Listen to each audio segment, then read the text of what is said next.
para ver si podemos terminarla. Profe. Sí, ¿cómo no? ¿Hasta qué tema entra el parcial?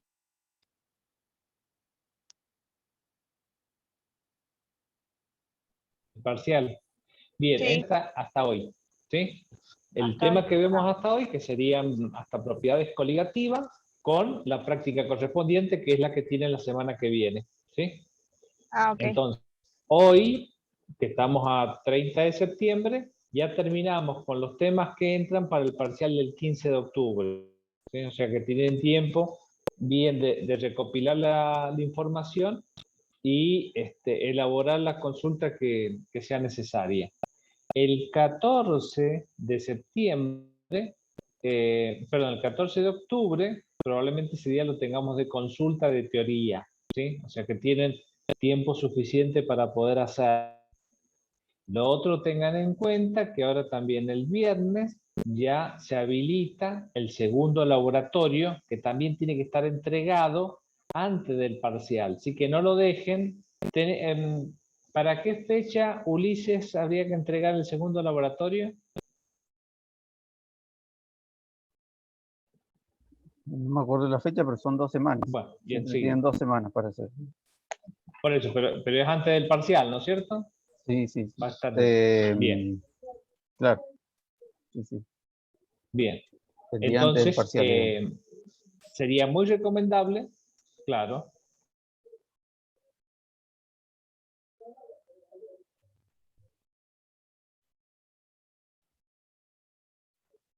sobre el parcial, ¿sí? Nuestra intención es que en lo posible se puedan sacar una buena nota y que la promocionen toda la materia, pero para poder promocionarla necesitan darle, como estos parciales, hasta que tomen un buen ritmo de estudio, prácticamente una semana, ¿sí? Así que organícense una semana antes para que en esa última semana poder dedicarle el tiempo suficiente para el parcial juntamente con las otras materias que están cursando, ¿sí? Porque muchas veces seguimos con la idea de la secundaria de que el parcial lo puedo preparar la tarde anterior, entonces vienen a la consulta sin nada que preguntar y después se dan cuenta que sí, habían un montón de cosas que hubiera sido conveniente consultar. Bien, entonces retomemos el tema. Estábamos viendo un poco cuáles son los factores que me alteran o me modifican la solubilidad y cuál es la causa molecular en función de las interacciones que presentan las partículas que me permiten entender estos fenómenos. Entonces habíamos llegado al tema de la temperatura y la solubilidad en los gases. Y veíamos que en general, ¿sí?, todos los gases disminuyen su solubilidad a medida que aumenta la temperatura. Entonces, un poco, la idea de esto lo teníamos en esta simulación que ya habíamos visto en interacciones. Pero es un ejemplo que básicamente está detrás de la mayoría de los comportamientos, ¿sí? En la solubilidad de los gases en agua, por ejemplo, tenemos una interacción dipolo-dipolo inducido, que es bastante débil, ¿eh? Una interacción bastante débil. Por lo tanto, para favorecer esta interacción, lo que necesitamos es que las partículas estén relativamente quietas, ¿sí? Porque si yo tengo interacciones que tengan más energía, ¿sí?, la interacción tiende a no ocurrir o que tiene energía suficiente como para poder romperse. Entonces, para que la energía ocurra, yo necesito que el régimen de distancia se mantenga más o menos próximo. Bien, a un nivel molecular, ¿a eso cómo lo conseguimos? Y lo conseguimos dándole bajas temperaturas, ¿sí? Entonces, a bajas temperaturas, el régimen de distancia de interacción va a poder ser aceptable, entonces vamos a tener como resultado que los gases se van a poder disolver en el medio. Si la energía del medio es mayor, ¿sí? Ya como la interacción es débil, va a tener una enorme tendencia a romperse. O, digamos, la interacción a disociarse, y por lo tanto lo que vamos a ver que el gas se desprende de la solución y básicamente lo vemos que forma burbujas, ¿sí? Eso es lo que pasa en un vaso de agua, lo sacamos a la noche, que muchas veces el agua está más fría, y lo ponemos a temperatura ambiente y vemos que se nos forman burbujas, ¿sí? O lo mismo, sacamos un vaso de soda de la heladera, ¿sí? Y la dejamos arriba de la mesada. Por un lado, vamos a ver que permanentemente se están formando burbujas porque al ir aumentando la temperatura, más y más cantidad de gases se van haciendo insolubles. Y el otro fenómeno que vemos a continuación es la cuestión de la presión, ¿sí? Con la presión también lo que conseguimos es que al aumentar la presión, dejo que las partículas se muevan menos, entonces también voy a conseguir que la distancia media de las partículas sea la que conviene mejor a la interacción, aunque la temperatura sea mayor, pero como la cantidad de partículas que tengo en el medio, la distancia promedio la disminuyo, y con eso se consigue también que consigo mejorar la interacción. Bien.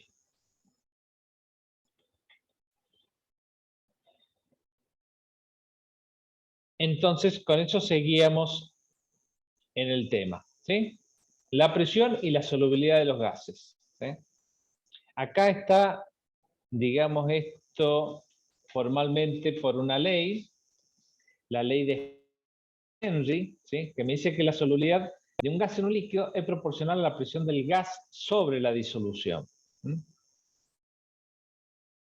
Bien, entonces esta es una expresión muy simple de la ley que me dice que la concentración del gas, la concentración esa C del gas en el líquido, va a ser directamente proporcional a la presión, afectado por una constante de proporcionalidad, ¿no? Como siempre, porque esta presión la voy a tener en la atmósfera y a lo mejor esta concentración la voy a tener en moles por litro.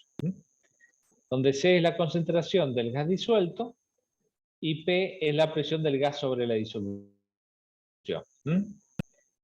Bien. Y K es una constante para llevarme de atmósfera a mol por litro, ¿sí? Y bueno, como muchas de estas constantes depende solamente la temperatura. Entonces, es por eso que si ustedes se quisieran poner una sodería, saben que a la soda, para poner en la botella, tiene que estar el agua, en general todo el sistema, a baja temperatura y tengo que utilizar presiones altas. Esto es así que, por ejemplo, una soda de sifón, ¿sí? Las de sifón, sobre todo las de vidrio o las que vienen a casa, suelen llegar a venir hasta de 10 atmósferas, ¿sí? Y una soda en botella suele venir más o menos unas 3 atmósferas.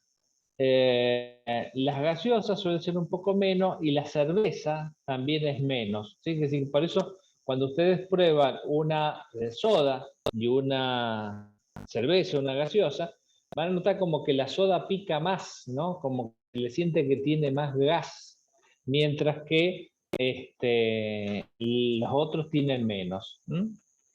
Bueno, entonces, este también es un concepto importante que lo estamos viendo. Y esto es también la aplicación de esta ley, quizá en un sentido inverso, lo que sucede cuando abrimos la botella de soda, ¿sí?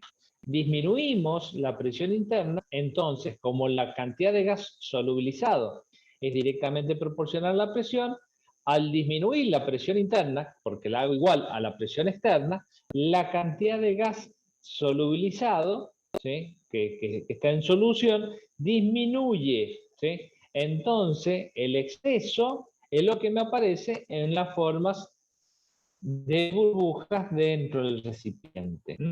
Bueno, si no se entienden, consulta y seguimos.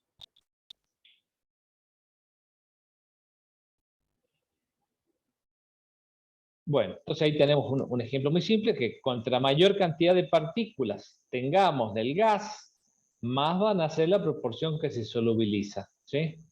Entonces, a esto también lo podemos relacionar. Mayor cantidad de partículas en el mismo volumen es lo mismo que mayor presión, o al menos mayor presión parcial de ese gas. ¿Mm? Entonces, por eso tenemos esa figura ahí.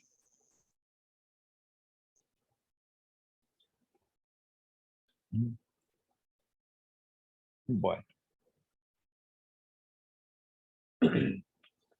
Ahora vamos a empezar a ver un conjunto de propiedades que aparecen en las soluciones. Decíamos, en función del soluto vamos a tener dos conjuntos de propiedades. Lo que hemos visto hasta ahora son propiedades generales. Pero hay dos propiedades, dos conjuntos de propiedades particulares que van a aparecer en la solución. Una que se van a deber a la cantidad de partículas en la solución, ¿sí? Y a esta la vamos a llamar propiedades del colectivo de partículas, del conjunto de partículas, por eso se llaman propiedades coligativas, ¿sí? Que son debido al conjunto, a la cantidad de partículas. Y van a haber propiedades en la solución que se van a deber a la naturaleza del soluto. Esto es por la cantidad de soluto. Hay otra que es por la naturaleza del soluto, y eso es prácticamente el resto de la química que vamos a estudiar. Algo de esto, como ejemplo, lo vamos a ver cuando estudiemos las propiedades ácido y base. Son propiedades que aparecen en la solución debido a la naturaleza del soluto, ¿sí? Esto que vamos a ver ahora son propiedades que me aparecen en la solución debido a la cantidad de partículas, ¿sí?, que agrego al disolvente puro al formarse la solución. Bien, estas propiedades coligativas, en principio vamos a hacer la generalidad de que la vamos a ver para solutos no electrolíticos. ¿Quiénes son los electrolitos? ¿Quiénes son los no electrolitos? Bien, esta definición viene de Faraday allá en el siglo XVII. ¿Sí? Él pudo estudiar y observar que habían algunas soluciones que conducían la corriente eléctrica y otras soluciones que no conducían la corriente eléctrica. Entonces, a las soluciones que conducían la corriente eléctrica las llamó electrolito, y a las que no conducen corriente eléctrica las llamó no electrolitos. ¿Sí? 80 años después, Arrhenius explicó que cuando una sal iónica se disuelve, ¿sí?, ocurre conjuntamente con el fenómeno de la disociación. Los iones positivos y negativos que la integran se separan, entonces esos iones, como tienen carga eléctrica, van a ser capaces de movilizarse, ¿sí?, y obviamente transferir la carga eléctrica que portan desde un electrodo al otro, ¿sí? Entonces, eso hizo que el término de electrolito se refiriera a solutos, principalmente sales iónicas, sales inorgánicas, que cuando se disuelven se disocian, ¿sí? Entonces tengo mayor cantidad de partículas que me interesaría. Entonces, en principio, en general, vamos a ver cómo varían las propiedades coligativas para aquellas soluciones donde las partículas no se disocian, sino que se mantienen enteros. O sea, disuelvo un mol de soluto y en la solución voy a poder obtener un mol de partículas agregadas a la solución, ¿sí?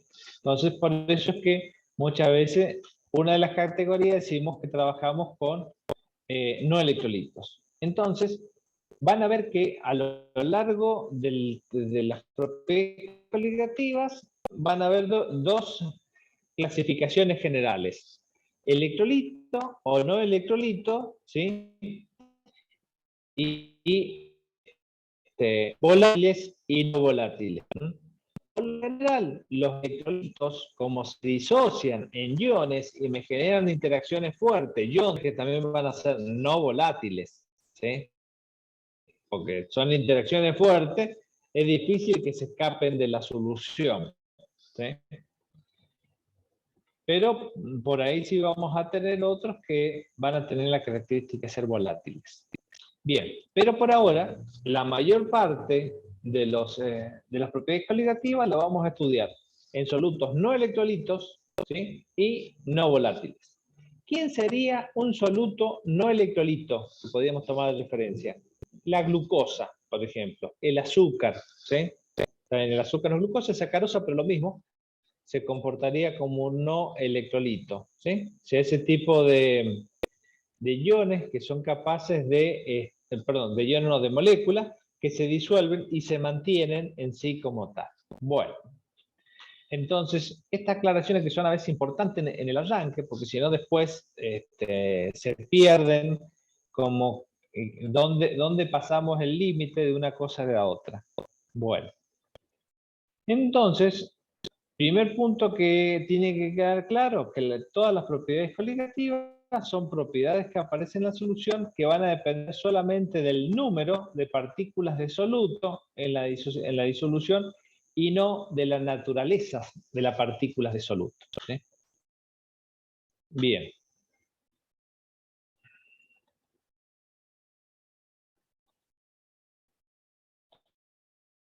Vamos a ver 4. Vamos a hacer referencia de 4. Pueden haber más, pero básicamente para entender el problema vamos a ver 4.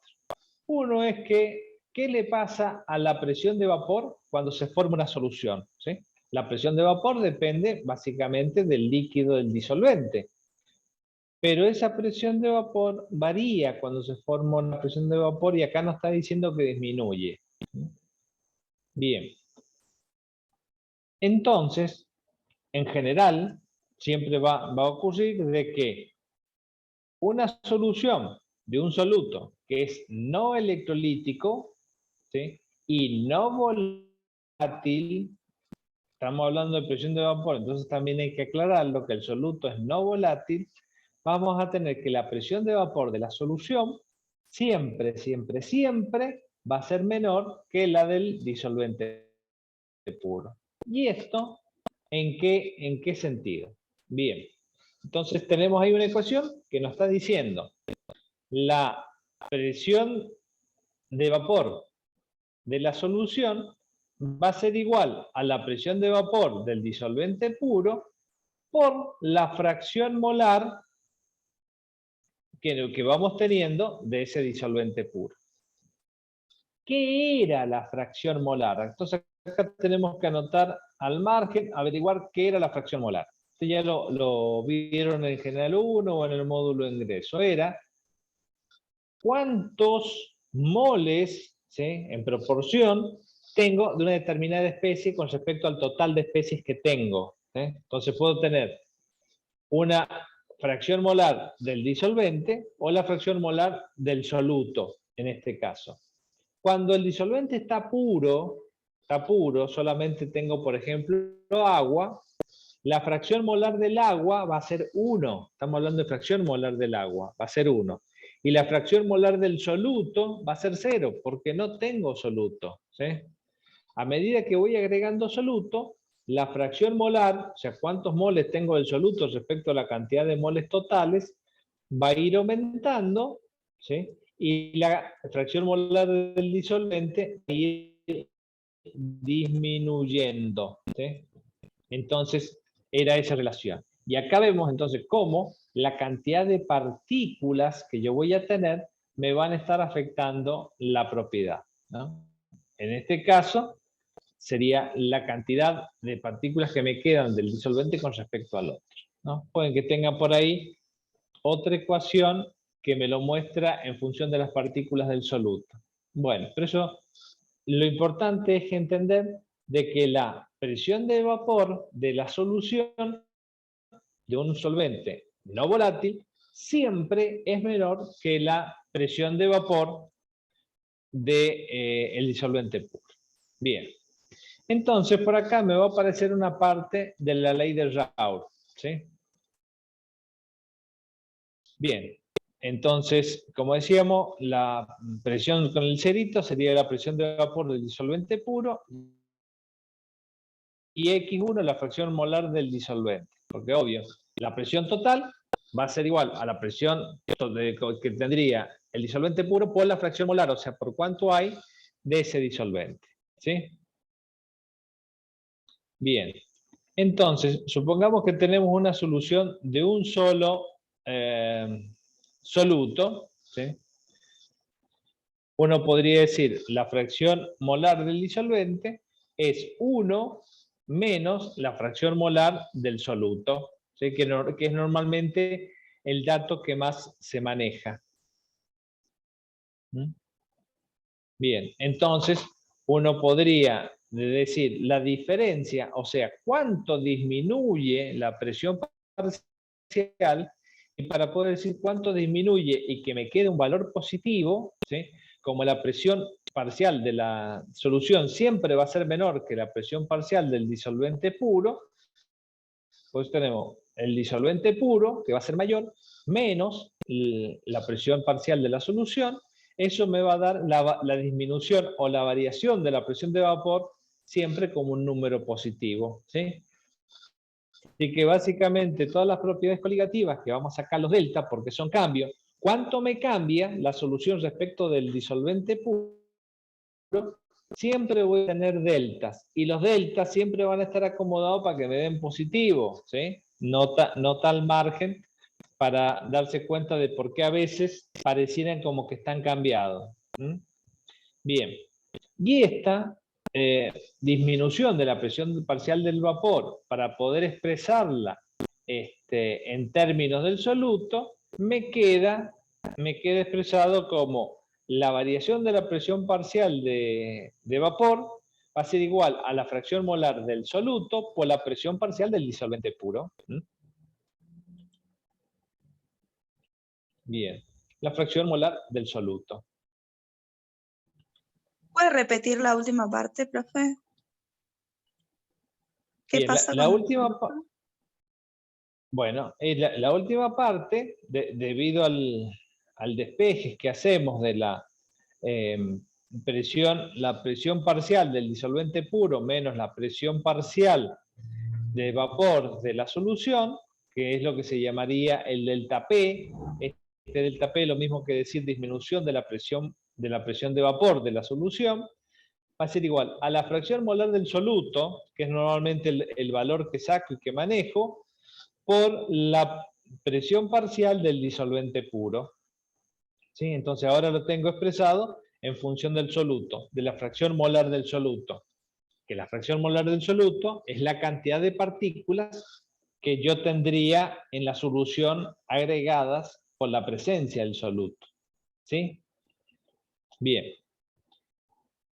Supongamos que la ley de Raoult se ve en su mayor esplendor si lo que consideramos ahora es que el soluto sea volátil.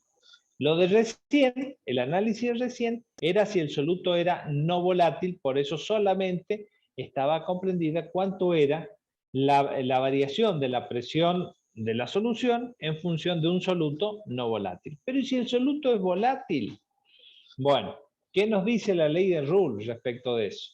La ley de Raoult nos dice de que la variación de la presión total de la solución va a ser igual a la variación de la presión parcial del disolvente más la presión parcial del soluto. ¿Sí? Entonces tenemos un caso, por ejemplo, donde tenemos un sistema benceno y tolueno. ¿Sí?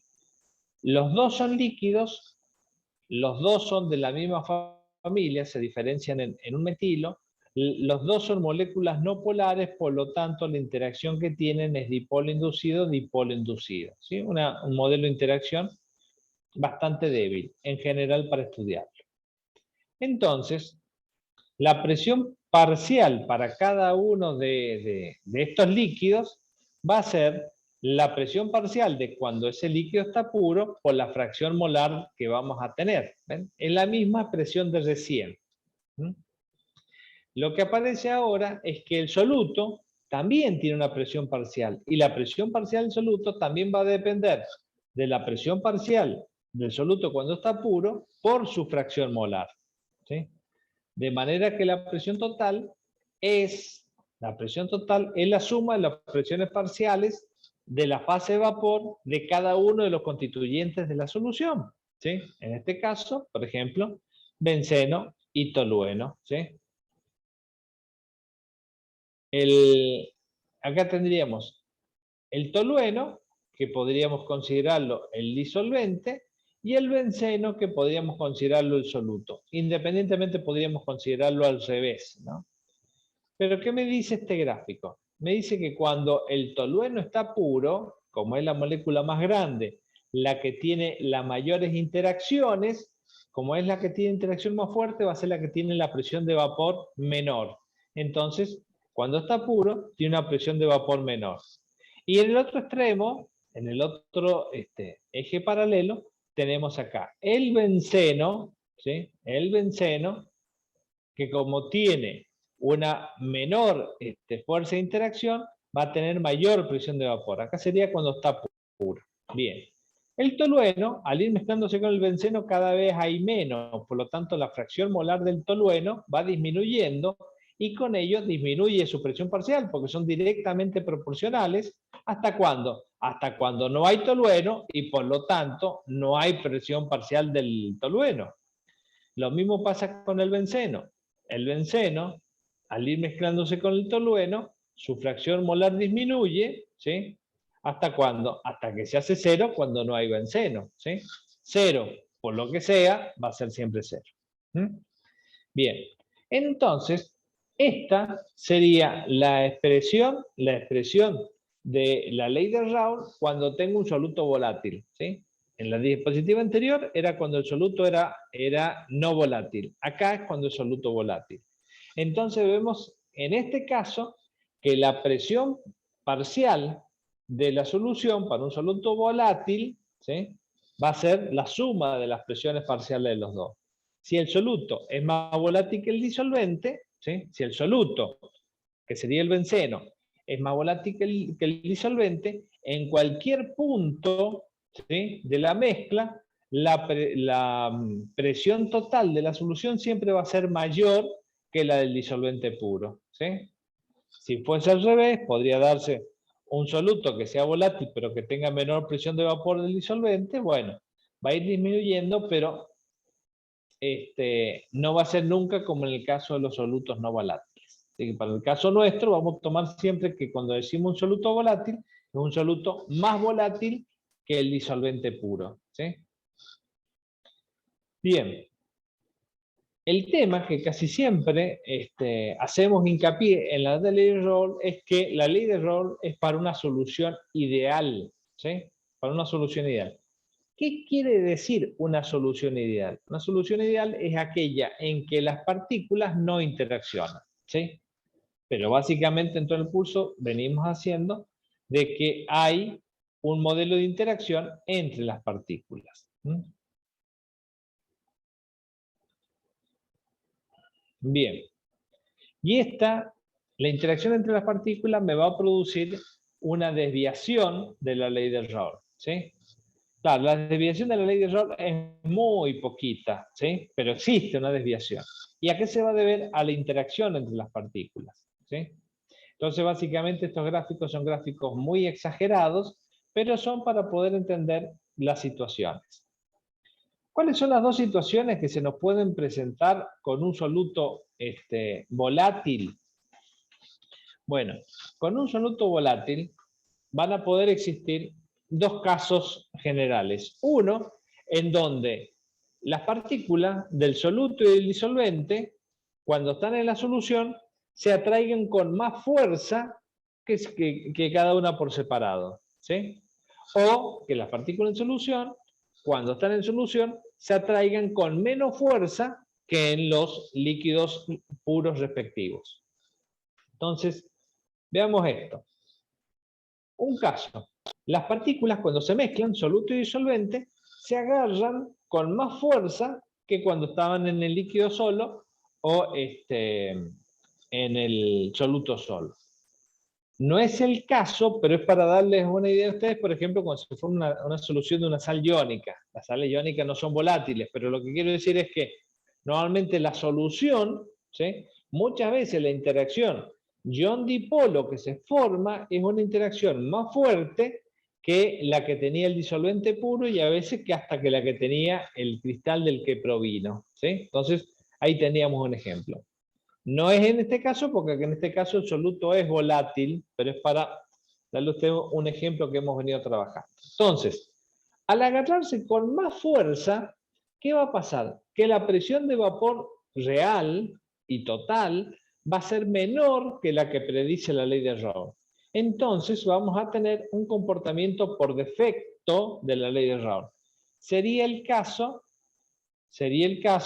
del gráfico de la derecha. Las partículas interaccionan con más fuerza, entonces la presión total va a ser menor que la que predice la ley de Raoult, que dice que no tendría interacciones. Tengo interacciones, son más fuertes, tengo menor presión de vapor. Entonces, básicamente, bueno, los mismos podríamos interpretarlo para cada uno de los disolventes que ocurren, pero lo importante es que me interpreten qué es lo que ocurre en el comportamiento de la presión total. El otro caso es que las partículas del soluto y disolvente tengan menor interacción que las que tendrían en los líquidos puros. Entonces, si la interacción es menor, vamos a tener un comportamiento por exceso, porque su presión total va a ser mayor que la que predice la ley de Raoult, ¿sí? Entonces, para que no se nos haga más lío, aclaré. Cuando hablamos de ley de Raoult, podemos hablar de solutos no volátiles, que fue la primera diapositiva, que simplemente me decía la variación de la presión parcial del gas en la solución va a ser directamente proporcional a la cantidad de soluto, o sea, la fracción molar del soluto, por la presión parcial del disolvente puro. No tengo nada más que sea capaz de pasar a vapor, entonces con eso ya puedo entender la disminución de la presión parcial de una solución. Entonces, cuando el solvente es no volátil, la presión parcial de la solución siempre es menor que la del disolvente puro. Cuando el soluto es volátil, ya no sé. Entonces, ahí viene esta segunda parte de la ley de Raoult que me dice que la presión total es la suma de las presiones parciales de cada uno de los componentes que están participando en la solución. ¿Sí? La presión parcial del disolvente puro más la presión parcial del soluto puro, cada uno afectado por sus fracciones molares. Y después se considera, porque la ley de Raoult es una ley para soluciones ideales, ¿qué pasa en las soluciones reales? Que puedo tener un comportamiento por exceso o por defecto de la ley de Raoult, y esto ¿a qué se debe? Bien. En esto también, un problemita adicional es que se olvidan de hacer los gráficos, entonces al momento de tener que expresarlo, no sale, ¿sí? No le enseñaron a la manito cómo hacer el gráfico. Bien. ¿Se entendió la ley de Raoult? ¿Sí?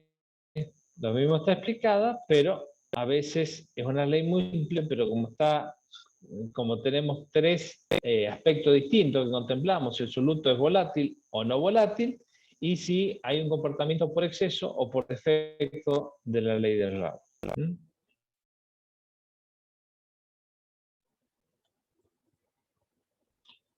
Bien. Entonces, bueno, para el caso a la izquierda, nos dice acá abajo que la fuerza de interacción de los componentes de la solución es menor que cuando están en el líquido puro, por eso tenemos un comportamiento por exceso. Y la presión total es menor que la que predice la ley de Raoult cuando la interacción entre las partículas que integra la mezcla es mayor que la que tienen en cada uno de sus líquidos.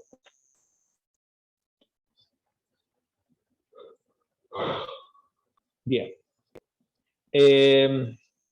Hay un tema que tiene que ver justamente con la presión de vapor. Acuérdense que decíamos que la presión de vapor estaba relacionada también cuando un líquido hierve. Cuando la presión de vapor de ese líquido alcanza la presión de una atmósfera, ¿sí? El líquido va a tener la capacidad de hervir. Entonces, existen métodos que me van a poder separar distintos líquidos, distintos componentes, en función de su presión de vapor. Básicamente, esto es la destilación, ¿sí? La destilación fraccionada. ¿En qué consiste? Bueno, principalmente en la mezcla, donde yo voy a tener elementos que separar. A esa mezcla la voy a calentar hasta hacerla hervir, ¿sí? A esos vapores los voy a separar por condensación, ¿sí? Podría decir, voy a enfriar lo suficiente para que unas cosas se condensen y otras no, o voy a enfriar para que todos se condensen y lo voy a sacar en función del enriquecimiento que tenga, ¿sí? Y las voy a recoger en algo. Muchas veces este enriquecimiento, por una serie de consideraciones que ahora no hay tiempo de tomarlo, que supongo que lo ven en otros cursos, suele tener una columna de fraccionamiento. Estas columnas tienen distintos diseños y formas y me permiten ir haciendo que los líquidos más fijos se vayan concentrando, ¿sí? Y que lo podamos ir separando en función de la temperatura. Bien. ¿Dónde uso columna de fraccionamiento? Bueno, por ejemplo, se pone en el verano a leer el tema de la obtención de whisky, o a lo mejor si son de San Juan o Mendoza, consiguen algún vino blanco de dudosa calidad y dicen, bueno, lo voy a convertir en un buen coñac. Entonces, por ejemplo, con un aparato relativamente simple, muy parecido a esto, ustedes podrían hacer destilación.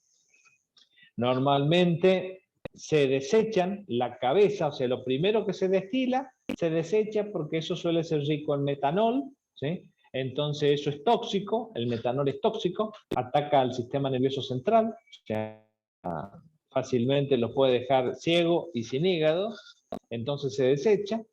Se suele concentrar la fracción media, que es la que viene rica en alcohol, y ya cuando llegamos a cierta temperatura de ebullición, desechamos porque ya empiezan a aparecer otros compuestos que son desagradables, ¿sí? ¿Qué hacemos con eso después? Bueno, lo ponemos, nos vamos a alguna bodega, se compran un barrilito de roble, lo ponen ahí unos años y tienen un brebaje que va a ser la envidia de todos y que obviamente no van a convidar a nadie. Entonces, básicamente ese sería el proceso de la obtención de los destilados, recursos más, recursos menos, que es justamente lo que hacen al arte de hacer eso, pero básicamente el concepto es que ustedes con estas ideas de la destilación fraccionada, ¿sí? Ya pueden entender el fenómeno. Y quien dice que no, se pueden poner a hacerlo, ¿sí? Existe en el sur una destiladora, la Alazana se llama. El hombre empezó, le llevó unos años en poder obtener un buen whisky, y resulta que el whisky que se obtiene en la Patagonia ha sido premiado en Escocia, ¿sí? Bien. Lo mismo se hace muchas veces después de la fermentación con el orujo, lo que queda de la fermentación llevan a sus equipos, o sea, es una pasta, pero se le da calor y se separa el alcohol que quedó en toda esa vinaza fermentada, y de ahí tenemos alcohol medicinal que normalmente se obtienen en Mendoza y San Juan, ¿no? La base de uva. Cuando ustedes vayan a hacer un licor, ¿sí? Un licor casero, van a elegir los posibles alcoholes que sean destilados de uva. Cuando quieren hacer perfume, van a hacer alcoholes destilados de fermentación de centeno, ¿sí? Bien. Todo eso se aprende en Química General 2. Y el otro gran espacio de la destilación fraccionada lo tiene que ver, por ejemplo, la destilación del petróleo, en donde en realidad esta columna de fraccionamiento es muy alta y lo que se va haciendo es, a distintas alturas, ir separando por condensación los distintos componentes del petróleo. ya sea por destilación directa o ya sea porque previamente se rompieron las cadenas más largas del petróleo para obtener distintas partes enriquecidas. Entonces, más arriba yo voy a obtener, por ejemplo, los componentes más livianos, digamos así, el líquido de los encendedores, ¿sí? La nafta, el queroseno, el gasoil, el fueloil, y lo último que tenemos es la brea, que es la que vamos a utilizar para el asfalto, para algunas máquinas viales. Entonces, básicamente, existe un método de separación que tiene muchas aplicaciones, de mucho uso, basado en las presiones de vapor. Hay más para decir, pero en este curso lo dejamos ahí. Bien. Y bueno, vamos a ver ahora otra presión de vapor, ¿sí? Esta presión de vapor, perdón, otra propiedad coligativa. Esta propiedad coligativa se va a referir a lo que ocurre en el punto de ebullición. De manera general, lo que nos vamos a aprender es que el punto de ebullición de un soluto no volátil siempre es mayor que el del disolvente puro. ¿Sí? Entonces, muchas veces vamos a hacer, para explicar las propiedades coligativas, el diagrama de fase. Por ejemplo, este es el diagrama de fase del agua que está con las líneas continuas. ¿Sí? Y en esta línea de trazo vamos a tener el diagrama de fase de lo que corresponde a la solución. Bien, lo primero para entender es esto que estuvimos viendo recién. Decíamos que la presión de vapor de la solución siempre es menor que la del líquido puro. ¿Ve? Y eso lo vemos para cualquier vertical. En cualquier vertical, que sería una temperatura, esto es presión en función de la temperatura, para una determinada temperatura, ¿sí? La presión de vapor del líquido puro siempre va a ser mayor que el de la solución. ¿Ven? Esta diferencia en la vertical. Esto está directamente relacionado por lo que ya vimos en la ecuación de Clausius-Clapeyron, que como los líquidos hierven cuando alcanzan la presión exterior, por ejemplo, de una atmósfera, ¿sí? Siempre el líquido puro va a empezar a hervir antes que la solución. Estamos hablando cuando el soluto es no volátil. Cuando el soluto es volátil puede presentarse el caso inverso. Pero en general siempre aclaramos para un soluto no volátil. Entonces, siempre, para cualquier presión que tengamos, el punto de ebullición de la solución va a ser mayor que el del disolvente puro. ¿Sí? Y esa diferencia es el aumento en el punto de ebullición, que también lo vamos a encontrar como el aumento ebulloscópico. ¿Sí? ¿Cuánto me aumenta? Entonces, aquí voy a tomar el punto de ebullición de la disolución menos el punto de ebullición del disolvente puro para que me dé el delta T, que sería cuánto aumenta el punto de ebullición. Y ya que lo tenemos en el gráfico, vamos adelantando, aunque lo vamos a ver después, en el punto de solidificación pasa como al revés, ¿sí? Siempre el punto de congelación de la solución para un soluto no volátil, ¿sí? Vamos a tener que es menor. Y para un soluto volátil, también, ¿sí? Porque la volatilidad solamente tenemos que ver el intercambio de líquido con gas, ¿sí? En este otro rango, la volatilidad no importa, lo importante es que es soluto. Entonces, en el punto de fusión, en la disminución del punto de fusión de un soluto volátil o no volátil siempre es menor que la del disolvente puro. ¿Sí? Y este ejemplo ustedes lo pueden hacer. Pueden preparar 3 vasitos en su casa para poder poner en el freezer. Uno con agua pura, lo ideal sería con agua destilada, pero al menos agua pura. A otro le echamos sal, ¿sí? azúcar, y a otro le echamos alcohol, ¿sí? Y los ponemos a congelar.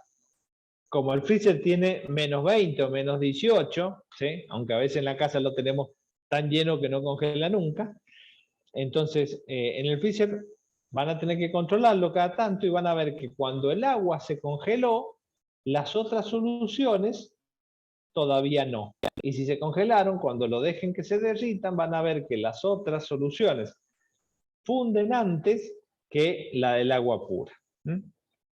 Entonces este ejemplo lo pueden ustedes visualizar en su propia casa.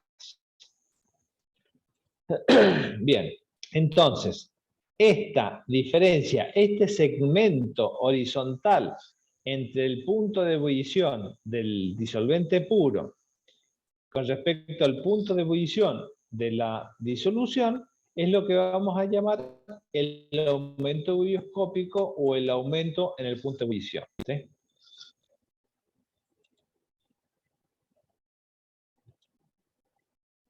Bien, entonces, esta diferencia, ¿sabe que se cambió el formato este año? Entonces, esta diferencia me dice que el aumento ebullioscópico, el aumento del punto de ebullición de una solución, va a ser la temperatura de ebullición de la solución menos la temperatura de ebullición del líquido puro.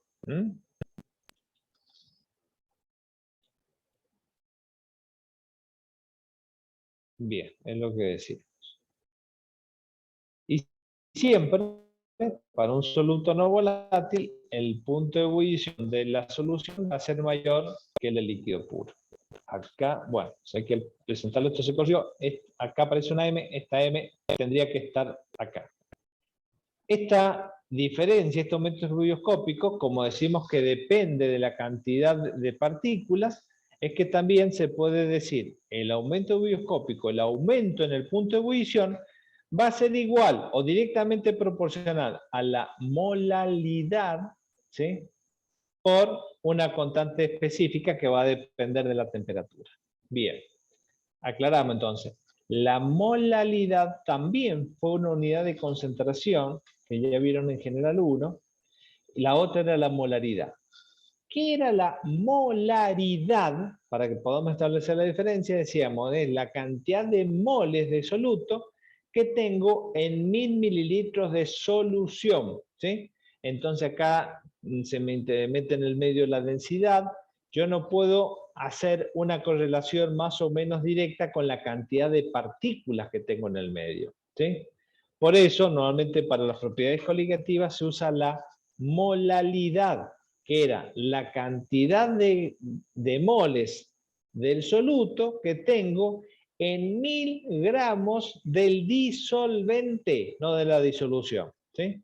Entonces está bien, era un poquito más complicado sacar estas concentraciones, si se acuerdan, pero claro, pero como me refiero a 1000 gramos de disolvente, la cantidad de partículas del disolvente ahí me quedan fijadas, y trabajo con la cantidad, el número de moles del soluto. Entonces ahora sí, ya tengo una relación de cantidades de partículas que estoy agregando en la solución, ¿sí? Entonces por eso es que normalmente me va a aparecer mucho el valor de la molalidad en propiedades coligativas, ¿sí? Justamente porque recordar su definición, que era los números de moles del soluto por cada 1000 gramos de disolvente, ¿sí? Mientras que la molaridad eran los números de moles del soluto cada 1000 mililitros de solución, ¿sí? Bien.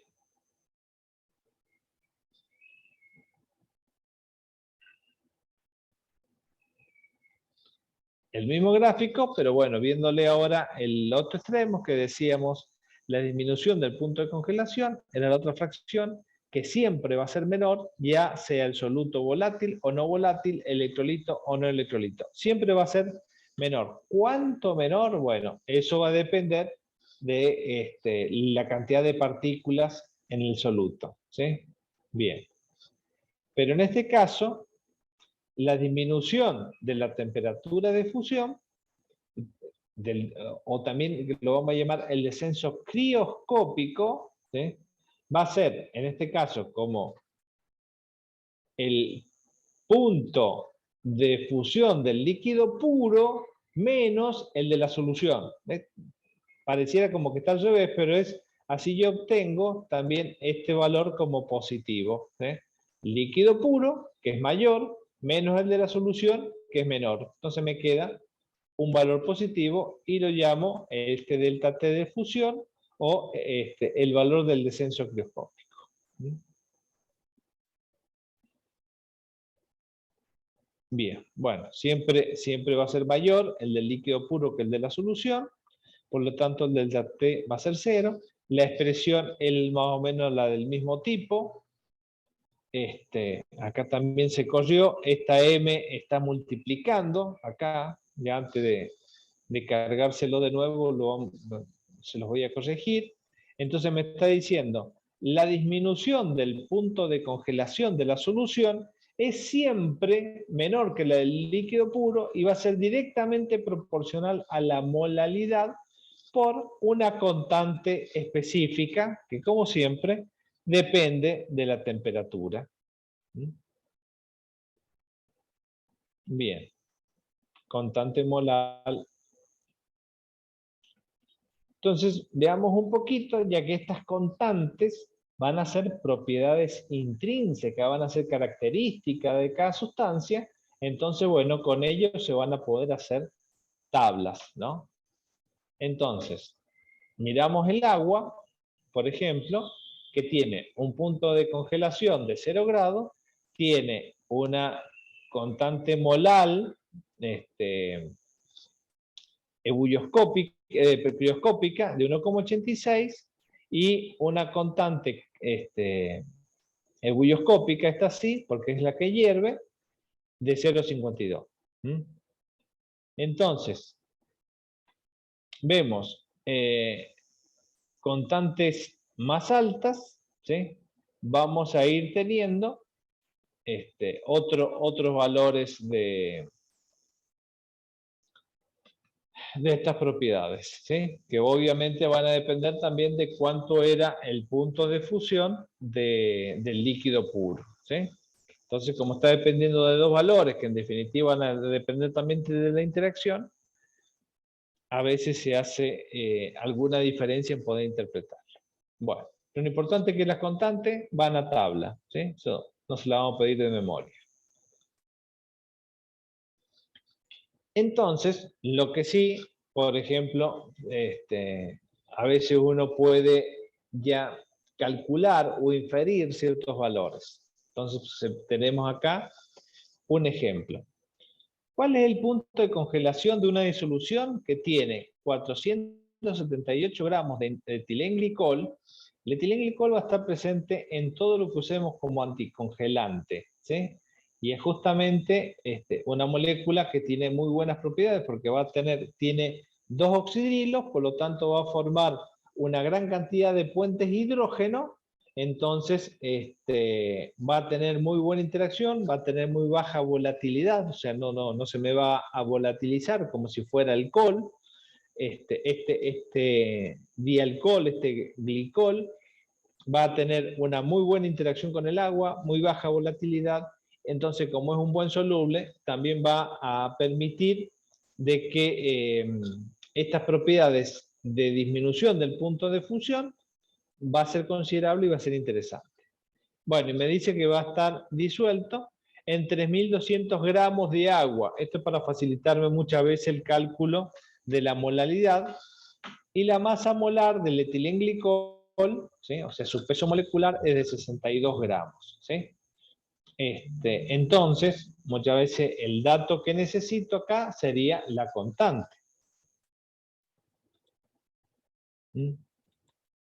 Bueno, entonces la constante se busca de tabla. Se determina la molaridad, que serían los números de moles solutos sobre la masa del disolvente. Y los números de moles serían los gramos dividido en el peso molecular. Se resuelve, se hace la multiplicación y directamente nos daría cuánto es capaz de disminuir el punto de ebullición, ¿sí? Acá vamos a tener casi medio kilo en 3 litros de agua, o sea, más o menos una disolución de 3 litros y medio, me disminuye unos 5 grados centígrados. O sea, cuando hagan 4 grados bajo cero, la solución se va a mantener sin congelarse. Y como decimos, siempre estas propiedades coligativas van de la mano, estos líquidos también van a proteger de que, por ejemplo, si estamos usando un anticongelante del motor, de que el agua que refrigera el motor hierva cuando llega a 100 grados. ¿Sí? Entonces, ni se va a congelar a 0 grados si nos agarra una helada con el motor parado, ni va a hervir cuando llegue a lo mejor a 105 grados. Entonces eso también está ayudado de que el sistema funciona a presión, entonces capaz que no sé en realidad realmente a qué temperatura puede llegar a hervir el agua en un motor hoy en día con la calidad de los anticongelantes que se están usando. Bien. Entonces, lo que me preguntaba acá era cuál sería el punto de congelación. Lo que se determinó es cuánto es el descenso. Bueno, si sé que el agua se congela a 0 grados, 4 grados menos sería que se está congelando a menos 4,48. En este caso.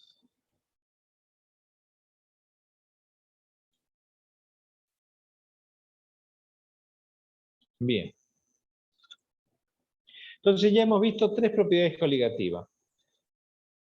La variación en la presión de vapor, que siempre decimos, para un soluto no volátil, la presión de vapor de la solución va a ser menor que la del disolvente puro. Para los otros casos aplicamos la ley de Raoult.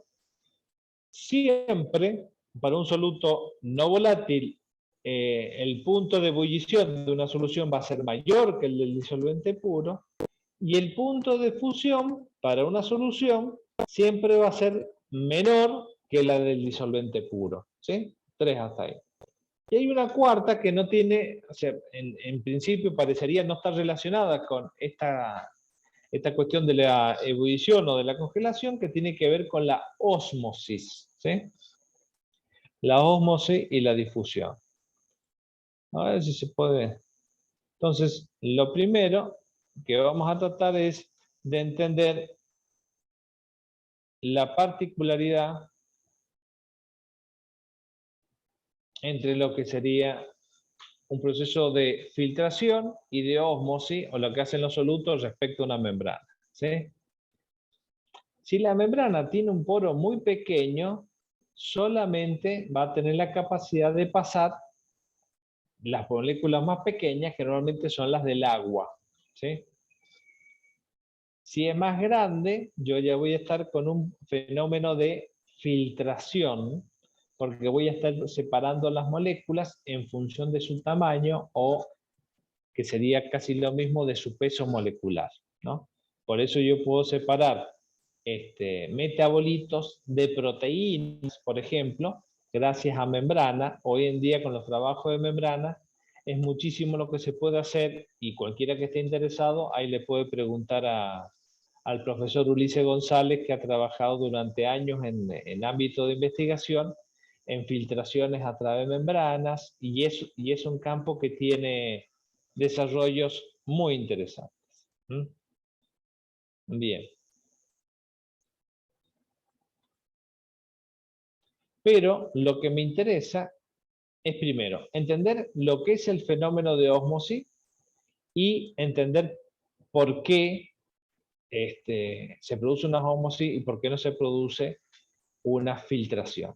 Bueno, entonces siempre que hablamos de ósmosis vamos a hablar de que es necesario que exista una membrana semipermeable. ¿Sí?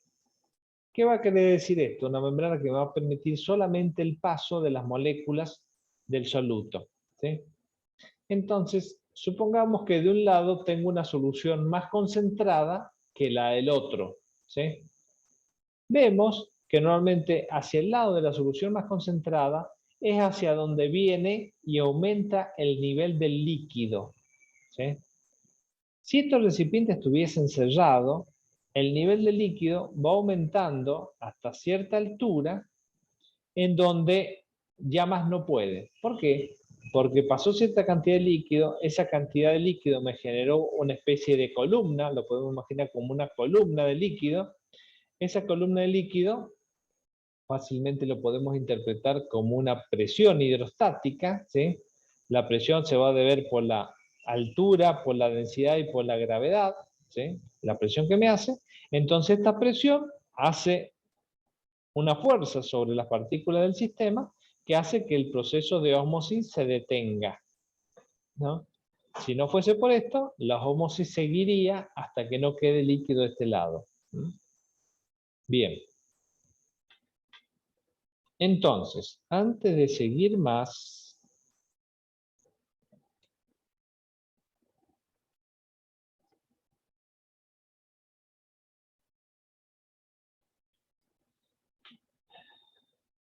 vamos a ver esta cuestión de diferencia entre una ósmosis y una filtración. Mira, acá tenemos esto que vamos a llamar una membrana semipermeable. Fíjese que el tamaño de poros permiten, ¿sí?, que las partículas azules, que vamos a considerar que son el disolvente, pasen tan libremente como puedan por esos poros.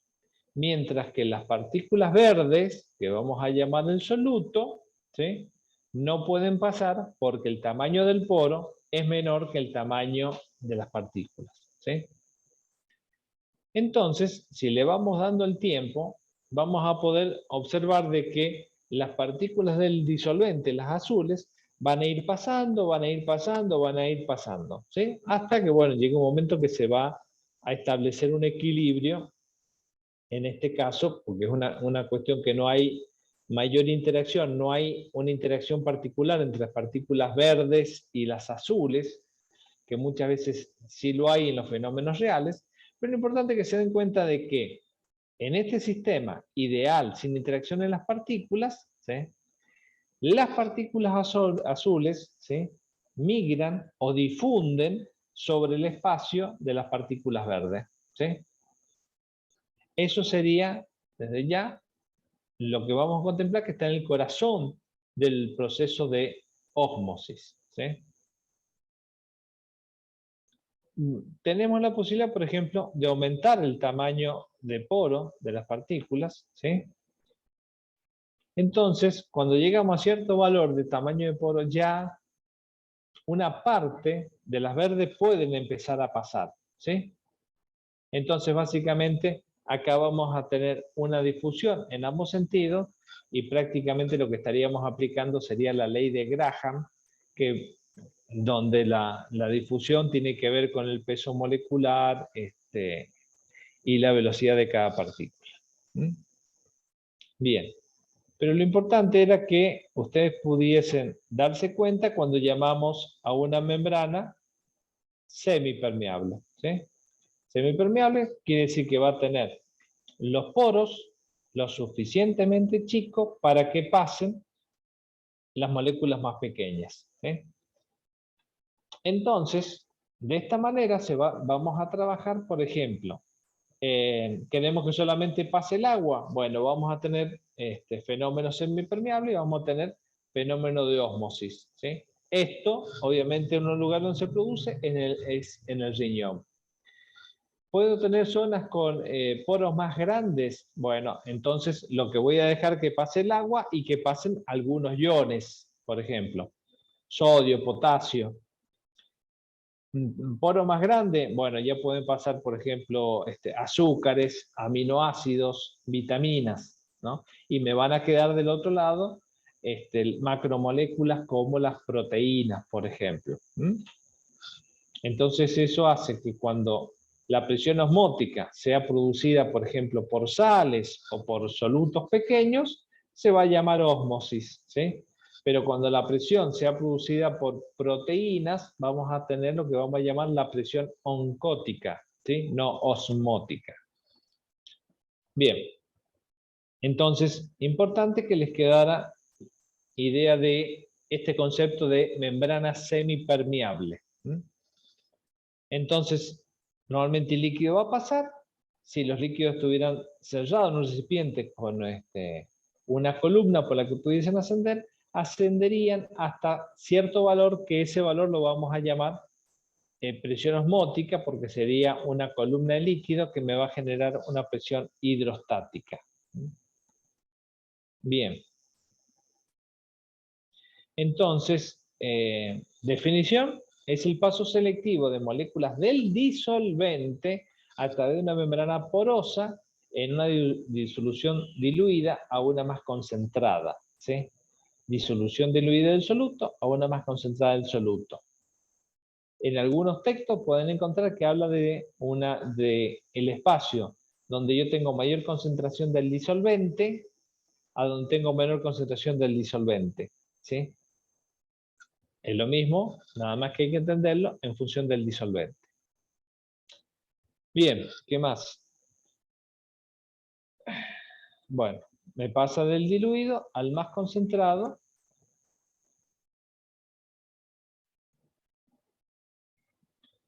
Y como decíamos que esta altura de la columna genera una presión hidrostática que permite que el sistema se equilibre. Esa presión hidrostática se va a llamar presión osmótica y la voy a representar con la letra pi, ¿sí? Sería el valor requerido para detener la ósmosis. Bien. Como una analogía a la presión osmótica, nos podemos imaginar que tenemos dos recipientes, ¿sí? Que están contenidos en otro recipiente que está cerrado. Estos dos recipientes va a ser uno, supóngase agua destilada, y la otra va a ser una solución concentrada. El agua destilada va a tener mayor presión de vapor que la de la solución, eso ya lo vimos recién. Entonces, las moléculas del agua destilada se evaporan, ¿sí? Y se van a condensar igual en todos lados, pero las que se condensen sobre la solución van a tener menos tendencia a volver a pasar a vapor, porque la solución tiene menor presión de vapor que el líquido puro. Entonces, si se deja un tiempo, se va a notar de que quizás el agua que teníamos el disolvente puro, el agua destilada, se evaporó completo o disminuyó, mientras que en donde teníamos la solución aumentó, ¿sí? Este es el principio que utilizamos en las casas para eliminar la humedad, por ejemplo, de los roperos en el invierno, ¿sí? Solemos meter algunos recipientes, de estos que se compran, suelen tener cal sodada o algún otro producto anhidro que va a ir tomando la humedad del ambiente por un proceso que tiene que ver este tipo, que se llama higroscopía, ¿sí? Y cuando termina el invierno o algún día cuando nos acordamos de sacarlo, vemos que está lleno de líquido que vino de condensar la humedad ambiente dentro de los roperos, ¿sí? El problema lo tenemos cuando eso se vuelca, porque suelen ser líquidos corrosivos o que manchan bastante, sin que siempre ponerlo en un lugar seguro. Bien. Entonces, en el agua pura tenemos una alta presión de vapor, en la solución tenemos una baja presión de vapor, y eso hace que se me termine transfiriendo el líquido hacia el otro recipiente. Esto sería un ejemplo de entender de lo que estaría pasando a la presión osmótica. Bueno, la presión osmótica va a ser directamente proporcional a la molaridad, ¿sí? Es una forma también de contar partículas, por el reporté, va a ser dependiente de la temperatura. Bueno, en este caso la molaridad, la constante de los gases y la temperatura en Kelvin. Bueno, con la osmolaridad, ustedes probablemente ya se lo han dicho en biología, todos los seres vivos dependen de tres factores fundamentales que mantienen el equilibrio del medio interno, o sea, la homeostasis, que son la temperatura, el pH y la osmolaridad. ¿Sí? Si se varía la cantidad de sales o el valor de ósmosis del plasma, ¿sí? Pueden ocurrir distintas cosas y ninguna son buenas para el paciente, ¿sí? Si se concentra mucho, se aumenta mucho el tenor de iones, por ejemplo, se aumenta mucho el tenor de sodio, Esto hace que se tiene que retener más líquido hacia el interior del organismo y hace que la presión aumente. ¿Mm? Si estos valores disminuyen mucho, ¿sí?, algunos equilibrios entran a funcionar mal y a veces puede fallar el corazón. Otras veces cuando, por ejemplo, hablamos de un soluto en particular, la albúmina es una proteína de las reguladoras de la condición de ósmosis, y esto cae porque el hígado funciona mal, el paciente se va a edematizar, ¿sí? Muchas veces un paciente que se edematizó, que se hinchó, que tiene retención de líquido y no puede eliminarlo, es porque tiene bajas concentraciones de albúmina. Bueno, entonces, esto es una condición muy importante para la supervivencia de las células. Por eso vamos a tener que entender y poder explicar cómo es el comportamiento de la osmolaridad de la solución respecto a una célula que vamos a tomar de referencia, una célula cualquiera. En general, los glóbulos rojos, ¿sí? Bien. Entonces, y a este comportamiento es lo que vamos a llamar la tonicidad. ¿Cuánto es el tono de la solución respecto de la célula? Una célula que se mantiene en equilibrio con el medio externo, ¿sí?, que no cambia su forma, lo vamos a decir que estamos en un ambiente o en una solución que es iso igual tónica, tonicidad, o sea que tienen los mismos valores de osmótico adentro que afuera, aunque la composición de los iones sean distintos. A lo mejor tienen el mismo valor de osmolaridad, el mismo valor osmótico adentro de la célula que afuera, pero a lo mejor adentro de la célula se debe más a proteína y afuera de la célula se debe más a moléculas pequeñas como son a lo mejor iones o azúcares, etcétera, etcétera, ¿sí? Pero lo importante es que si están iguales, las dos tienen la misma tonicidad. Están en la solución que yo le agregué a las células es una solución isotónica, ¿sí? Ahora, ¿qué pasa si yo pongo una célula en un medio más pobre de iones? Por ejemplo, ¿qué pasa si pongo a una célula en agua? ¿Sí? En agua destilada. Resulta que el medio de afuera va a tener menos iones que adentro de la célula. Entonces, como adentro tengo más, el agua de afuera va a empezar a entrar. Parece que el solvente va de donde hay menos cantidad de soluto a donde hay mayor cantidad de soluto. Hay mayor cantidad de soluto dentro de la célula, entonces empieza a entrar. Entonces la célula empieza a tener más y más cantidad de líquido, ¿sí?, hasta que llega un punto que se revienta, ¿sí? Entonces, esto normalmente en los laboratorios lo utilizamos muchas veces cuando queremos romper los glóbulos rojos, porque hay que evaluar la cantidad de hemoglobina, ¿sí? Se produce lo que se llama la hemólisis, ¿sí? Entonces, muchas veces hay ciertas sustancias que producen hemólisis, queremos producir la hemólisis. Una de las formas que se produce la hemólisis es justamente por colocarlo en un medio que tiene menor cantidad de sal. Entonces esa solución donde pusimos los glóbulos rojos que van a hacer que se hinchen, o que las células se hinchen, se va a llamar una solución hipotónica. Tiene menor tonicidad que la de la célula en la que la estoy comparando. Hipotónica. Entonces, es malo para la célula porque se hincha. ¿Ve? Por eso le decía, si nos falta un soluto como la albúmina en el plasma, las células de los tejidos van a tener mayor concentración que el medio interno, las células de los tejidos absorben líquido, el paciente se edematiza. ¿Sí? Entonces, muchas veces cuando son otros, la albúmina es un caso muy severo, pero a veces son otros metabolitos, bueno, lo que se hace es diálisis, se da un suero salino, realmente muchas veces un suero salino porque es una solución isotónica, entonces permite restablecer el equilibrio con los tejidos y que el paciente vaya normalizándose. ¿Qué pasa al revés? Cuando yo conozco una célula en una solución que tiene mayor concentración de sales que la que tiene adentro. Bueno, entonces en ese caso producimos que el agua que está dentro de la célula se escape al medio. Se produce una deshidratación. Entonces, es como que si los glóbulos rojos se vaciaran. Si se vacían, es como que me sobra membrana, entonces toman la forma como de una estrella, ¿sí? Esos glóbulos rojos pasan a llamar drepanocitos, porque tienen puntas, ¿sí? Entonces, los coloqué en una solución que se va a llamar hipertónica. Tengo mayor cantidad de iones o de sales que las que tiene el medio interno para poder comporarlo, ¿sí? Bien, entonces como ustedes ven, esto es un tema que se va a ver reiteradamente en el curso. Si ustedes tomasen un curso de hematología, obviamente esto va a estar en los fundamentos de las primeras clases.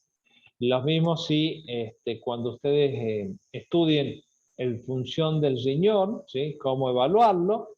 Obviamente esto está en la base porque el riñón es básicamente quien considera este equilibrio, quien maneja, el responsable de este equilibrio osmótico. Principalmente es un juego del riñón y del hígado con el riñón principalmente. Para esto también, imagínense que hay muchísimo para hablar, pero lo vamos a dejar ahí. Si surge alguna consulta, lo vamos a aclarar. Bien.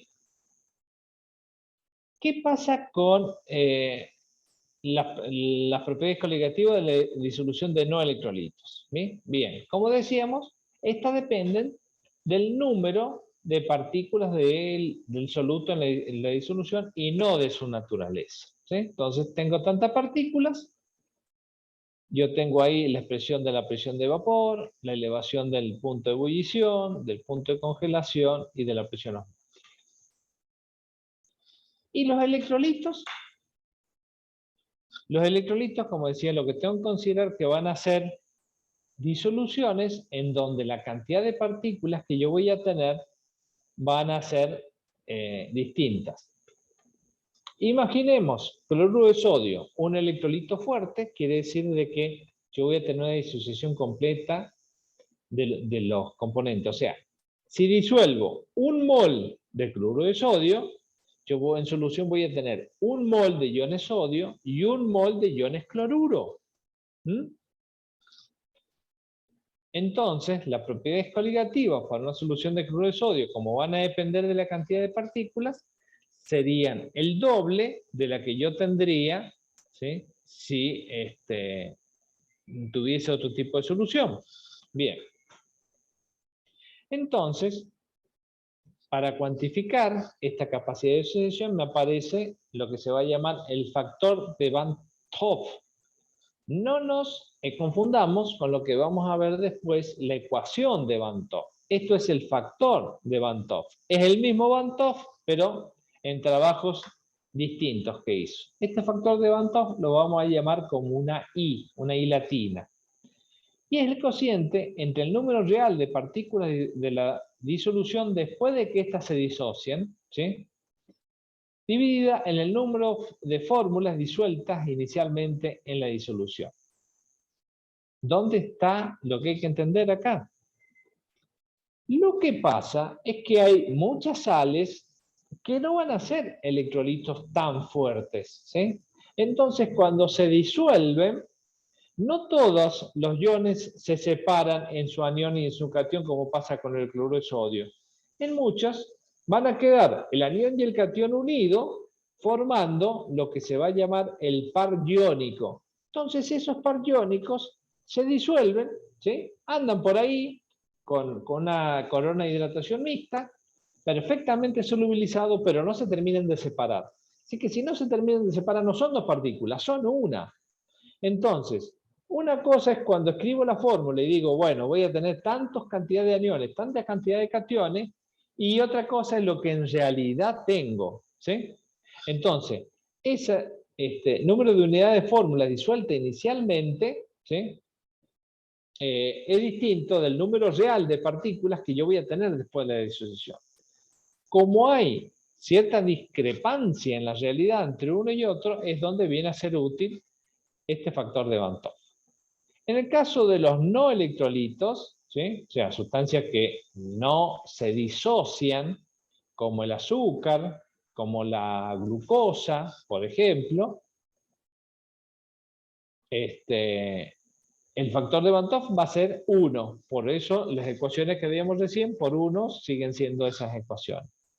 Caso de electrolito, como es el ejemplo clásico, un electrolito fuerte, siempre que disuelva cloruro de sodio, se van a disociar en 2 moléculas y en realidad en solución yo voy a tener esas 2 moléculas disociadas, es que tengo el I que debe ser 2. ¿Sí? Para el cloruro de calcio también fuerte, tengo un valor de 3. ¿Sí? Pero no es así con todo. ¿Ven? Bueno, acá tenía la sacarosa, que valera 1 porque era un electrolito. Pero, por ejemplo, el ácido clorhídrico, ¿sí?, no se disocia en 2 todo el tiempo. ¿Sí? Entonces, claro, si yo digo, tengo ácido clorhídrico, se me va a disociar en 2, en el protón y en los iones cloruro, ¿sí?, que es lo que sería el calculado. Pero cuando lo mido, no es cierto del todo, es un poquito menos, es 1,9, ¿sí? Y lo mismo va pasando para otro. Sulfato de magnesio, por ejemplo, ¿sí?, me debería dar un sulfato y un magnesio, cada uno por su lado, y listo, deberían duplicarse las propiedades coligativas. Pero, en realidad, más que eso, se me forman acá muchos pares iónicos. Entonces, en vez de ser 2, yo lo tengo que multiplicar por un 1,3. Factor de Banov sería, en este caso, 1,3. ¿Sí? Entonces, fíjese, se comporta más como un soluto no electrolito que como un electrolito. Y así con los otros donde yo tengo la diferencia. Entonces, no me tengo que aprender la diferencia, sí me tengo que aprender la naturaleza de dónde surge esta diferencia. De esto que le digo que se forman los pares iónicos.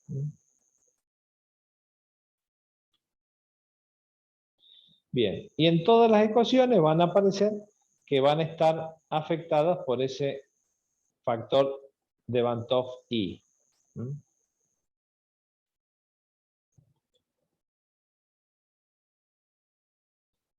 Muy bien. Entonces, con esto, más o menos, hemos completado el tema de las propiedades que me aparecen en una solución, por la solución y por la cantidad de partículas que voy a tener en el medio, sin que dependan por ello de la naturaleza de las partículas. Bien. Consultas, que no se entendió, que haga falta que lo veamos de nuevo.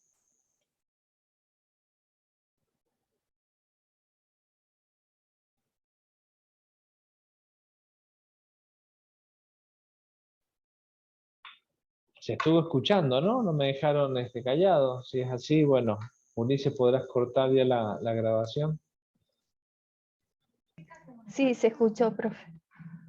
Bueno, muchas gracias, Sandra.